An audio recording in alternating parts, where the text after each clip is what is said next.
মানুষ পরিশ্রম করে তার দুই হাত দিয়ে উপার্জন করে যে জীবিকা নির্বাহ করে, এর চেয়ে শ্রেষ্ঠ জীবিকা পৃথিবীতে আর নেই।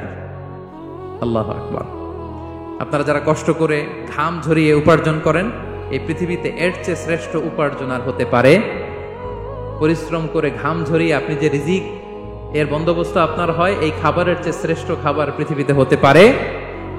এরপর বিষ্ণু সাল্লাল্লাহু আলাইহি ওয়াসাল্লাম বললেন, ওয়া ইন্না নাবিয়াল্লাহি দাউদ আলাইহিস সালাম কানা ইয়াকুলু মিন আমালি ইয়াদিহি। আল্লাহর নবী দাউদ আলাইহিস সালাম তিনি নিজ হাতের উপার্জন থেকে খেতেন।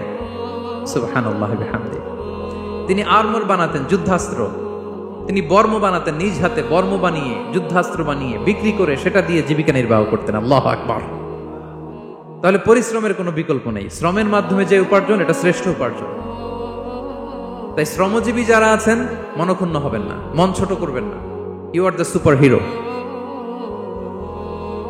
You are the super hero, you are the remittance fighter of our country.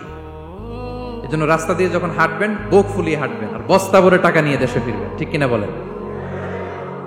বুক ফুলিয়ে হাঁটতে হবে। এজন্য আমি আমার প্রিয় মাতৃভূমি বাংলাদেশের গভর্নমেন্টকে অনুরোধ করবো, আমাদের শ্রমজীবী ভাইদের যাতে সুবিধা হয়, এই ব্যবস্থা আপনাদের করতে হবে। বিনীত অনুরোধ রাখবো।